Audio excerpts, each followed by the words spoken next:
Big boss Malayalam season 7 അങ്ങനെ പുതിയൊരു promo വന്നിട്ടുണ്ട്. അതിനകത്ത് ലാലേട്ടൻ ഷാനവാസിനെ നിർത്തി പൊരിക്കുന്ന ഒരു പ്രൊമോയാണ് വന്നിട്ടുള്ളത്. അപ്പം എനിക്ക് തോന്നുന്നത് അത് ബിന്നിയുമായിട്ടുള്ളൊരു പ്രശ്നവുമായിട്ട് ബന്ധപ്പെട്ടിട്ടാണ്.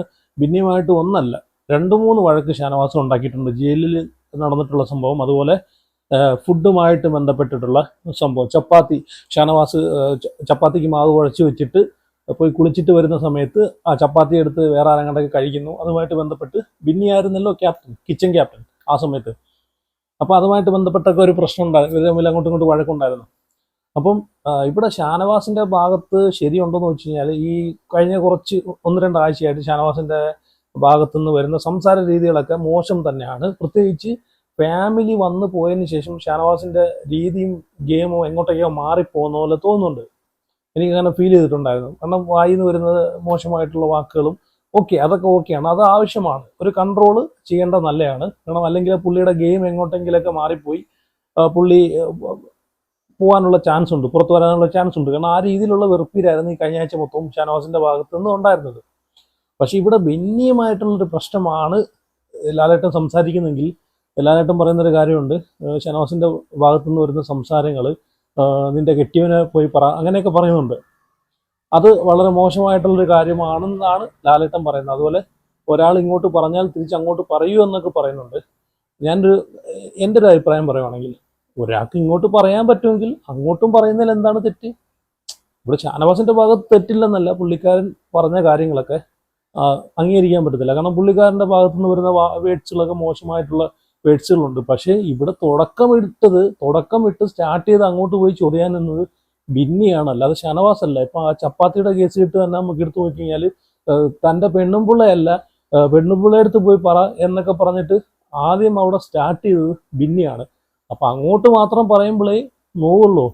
ഷാനവാസ് ഇപ്പം ജയിലിൽ കിടക്കുന്ന ഒരു സിറ്റുവേഷനകത്ത് എനിക്ക് തോന്നുന്നു അത് കഴിഞ്ഞിട്ടാണ് ഷാനവാസ് പറയുന്നത് നിന്റെ കെട്ടിയവൻ്റെ അടുത്ത് പോയി പറയാൻ പറയുന്നുണ്ട്, നിന്റെ കെട്ടിയവനെന്ന് പറയും. അപ്പം ഇതിനകത്ത് ബിന്നി ഒരാളെ മാത്രം പൊരിച്ചിട്ട് കാര്യമില്ല, രണ്ടുപേർക്കും കൊടുക്കുന്നെങ്കിൽ രണ്ടുപേർക്കും കൊടുക്കണം. കാരണം ബെന്നിയുടെ ഭാഗത്തും തെറ്റുണ്ട്, ഷാനവാസിനെ മാത്രം കുറ്റപ്പെടുത്താൻ പറ്റത്തില്ല. ഇപ്പം ജയിലിൽ കിടക്കുന്നൊരു സമയത്ത് ബെന്നിയും ഷാനവാസും തമ്മിലുള്ളൊരു ഫൈറ്റ്, ആ ഫൈറ്റിൽ ബെന്നിയാണ് ആദ്യം തുടക്കമിടുന്നത്. ബെന്നി എന്താണ് ആദ്യം പറയുന്നത്? ഷാനവാസിൻ്റെ അടുത്ത് സോറി പറഞ്ഞു കഴിഞ്ഞാൽ, പുറത്ത് നടന്നിട്ടുള്ള ആ ഒരു പ്രശ്നവുമായിട്ട് ബന്ധപ്പെട്ട് സോറി പറഞ്ഞു കഴിഞ്ഞാൽ ഞാൻ വാഷ്റൂമിൽ പോകാൻ തുറന്നു വിടാം എന്നാണ് പറഞ്ഞത്. സത്യം പറഞ്ഞാൽ ഒരാളെ വാഷ്റൂമിൽ പോകണം എന്ന് പറയുമ്പോഴത്തേക്ക് അവിടെ ഒരു ഗെയിം എടുത്തു വെച്ചിട്ട് ആ ഗെയിമുമായിട്ട് മുമ്പോട്ട് പോകുന്ന ഒരു രീതിയാണ് കണ്ടത്. വാഷ്റൂമിൽ പോകുന്ന സമയത്ത് ആ ഒരു ഗെയിം അവിടെ കളിക്കേണ്ട കാര്യം എന്താണ്? ഒരാളൊരു വാഷ്റൂം പോകണമെന്ന് പറയുമ്പോഴത്തേക്ക് അവിടെ തുറന്നു വിടാം. അല്ലാതെ വാഷ്റൂമിൽ പോകണമെങ്കിൽ അവിടെ ഒരു ഡിമാൻഡ് വെക്കുന്നത്, വാഷ്റൂമിൽ പോകുന്നതിന് വരെ ഒരു ഡിമാൻഡ് വെച്ചത് ബെന്നിയാണ്. അപ്പം സ്വാഭാവികമായിട്ട് ആരാണെങ്കിലും അവിടെ പ്രതികരിക്കും. ഇവിടെ ഷാനവാസിനെ സപ്പോർട്ട് ചെയ്യുമല്ല, പക്ഷേ പുള്ളിക്കാരൻ്റെ ഭാഗത്തും തെറ്റുണ്ട്. പക്ഷേ പുള്ളിക്കാരൻ്റെ ഭാഗത്ത് ആ തെറ്റ് പുള്ളിക്കാരൻ്റെ ഭാഗത്ത് വരാനൊരു കാരണക്കാരിയായത് ഈ ബെന്നി തന്നെയാണ്, അതിലൊരു ഡൗട്ടും ഇല്ല. കാരണം അനാവശ്യമായിട്ട് ഈ കഴിഞ്ഞ ആഴ്ചകൾ നമ്മൾ നോക്കുകയാണെങ്കിൽ ബെന്നിയുടെ ക്യാപ്റ്റൻസി ഒട്ടും ശരിയല്ല. അതുപോലെ കിച്ചൺ ക്യാപ്റ്റനായിട്ടിരുന്ന സമയത്ത് പോലും ഒരു റെസ്പോൺസിബിലിറ്റി ഒന്നും ബെന്നി അവിടെ കാണിക്കുന്നില്ല. സമയത്ത് ആഹാരം കൊടുക്കുന്നില്ല, ഫുഡ് കൊടുക്കുന്നില്ല. എല്ലാവരും തോന്നിയ രീതിയിൽ അവരെ തോന്നിയ വഴിക്ക് പോവാണ്, ഒരു ഉത്തരവാദിത്വം കാണിക്കുന്നില്ല. അതുപോലെ ഒരു കൂടെ ഉള്ളൊരു ടീമിലെ ഒരാൾ കഴിക്കാതിരിക്കുകയാണെങ്കിൽ അയാളെ ഫുഡ് അവിടെ സേവ് ചെയ്ത് വെക്കേണ്ടത് ആ ക്യാപ്റ്റന്റെ ഉത്തരവാദിത്തമാണ്. അതുപോലും ചെയ്യാത്ത ഒരു ബെന്നി വന്നിട്ട് ഇവിടെ വന്നിട്ട് ന്യായം പറയുന്ന. പിന്നെ ഷാനവാസിനാണെങ്കിൽ ഇച്ചിരി കിട്ടണം, ഇച്ചിരി ലാലേട്ടൻ്റെ ഇച്ചിരി ഡോസ് കിട്ടിയേ പറ്റൂ. കാരണം പുള്ളിക്കാരെ ഇപ്പം ഇച്ചിരി ഓവറാണ്. കാരണം ഇല്ല, പിള്ളേരെ കാലം കഷ്ടമായിട്ട് വരുവാണ്. കാരണം പിടിച്ച് മാന്തി തോണ്ടി എന്നൊക്കെ പറഞ്ഞിട്ട് അതിനെതിരെ അങ്ങനെ ആകെ പ്രശ്നം ഉണ്ടാക്കുന്ന ഒരു ഇതായിട്ടാണ് ഇപ്പോൾ ഷാനവാസ് വരുന്നത്. ഈ കഴിഞ്ഞ വീക്കൊക്കെ സത്യം പറഞ്ഞാൽ ഷാനവാസിന്റെ കുറേ കാര്യങ്ങളൊക്കെ ഭയങ്കര ബോറായിരുന്നു. കാരണം തൊടുന്നതിനും പിടിക്കുന്നതിനെല്ലാം ചുമ്മാ കടന്നുകൊണ്ട് അലയ്ക്കുന്ന ഒരു പരിപാടിയായിരുന്നു ഷാനവാസിന്റെ ഈ കഴിഞ്ഞ വീക്കിൽ നമ്മൾ കണ്ടത്.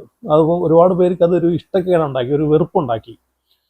ഇപ്പം പുള്ളിക്കാരനൊക്കെ നല്ല രീതിയിൽ കളിക്കുവാണെങ്കിൽ എനിക്ക് തോന്നുന്നു ഈ ഫാമിലി വന്നതിന് ശേഷം പുള്ളിക്കാരൊന്ന് ആക്റ്റീവായി. ഇത് സ്റ്റാർട്ടിങ്ങിലേ പുള്ളിക്കാരൻ ഇതുപോലെ ഒന്ന് ആക്റ്റീവായി വന്നായിരുന്നെങ്കിൽ നല്ല രീതിയിലുള്ള സപ്പോർട്ട് പുള്ളിക്കാരന് കിട്ടിപ്പോയനെ.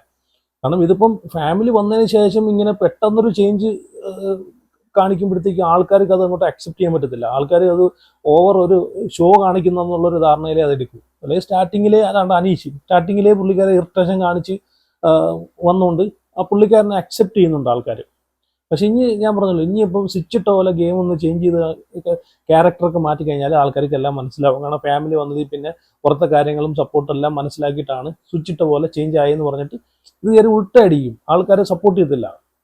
പിന്നെ എന്ന് വെച്ച് കഴിഞ്ഞാൽ ജിസേലിന്റെ എവിക്ഷനുമായിട്ട് ബന്ധപ്പെട്ട് കുറെ ആൾക്കാർ പറയുന്നുണ്ട് ജിസേൽ സീക്രട്ട് റൂമിലായിരിക്കും, സീക്രട്ട് റൂമിൽ കൊണ്ടുപോകണം, ജിസേലിനെ പുറത്ത് വിടൽ, സീക്രട്ട് റൂമിൽ കൊണ്ടുപോകണം, ജിസേൽ നല്ലൊരു പ്ലെയർ ആണെന്നൊക്കെ പറഞ്ഞിട്ട് കുറെ ആൾക്കാർ പറയുന്നുണ്ട്. എന്ത് തേങ്ങയാണ് ജിസേൽ സത്യം പറഞ്ഞാൽ അവിടെ കാണിച്ചു വെച്ചത്?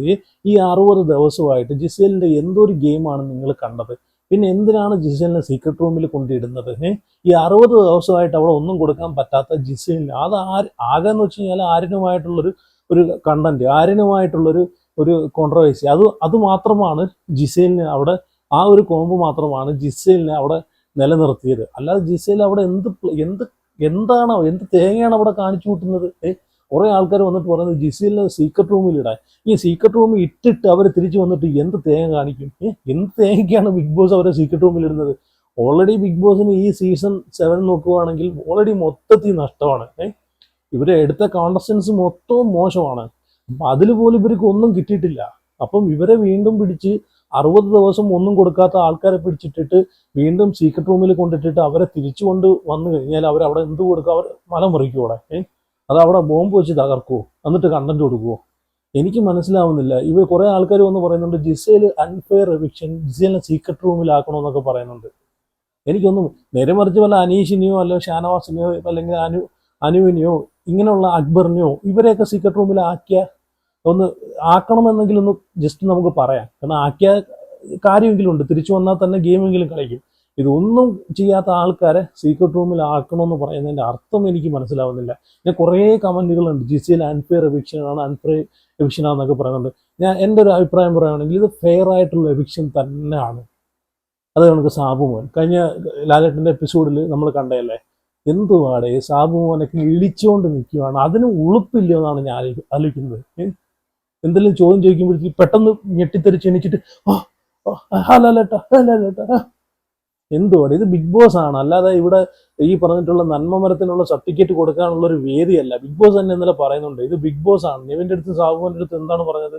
ഇത് ബിഗ് ബോസ് ആണ്, നിങ്ങൾ ഇവിടെ ഉല്ലാസയാത്രയ്ക്കല്ല വന്നത്, ഇതൊരു പ്രോഗ്രാമാണ്, കോടികൾ ചെലവിട്ട് അവര് ചെലവഴിക്കുന്ന ഒരു പ്രോഗ്രാമാണ്. ഈ ഒരു TV ഷോയിലേക്ക് വന്നിട്ട് അവിടെ ഇല്ല നന്മമരം കളിച്ചിട്ടില്ല വാഴകളെ പോലെ നിൽക്കാനാണെങ്കിൽ എന്തിനാണ് ഇത്ര ത്യാഗം ചെയ്ത് അങ്ങോട്ട് പോകുന്നത്?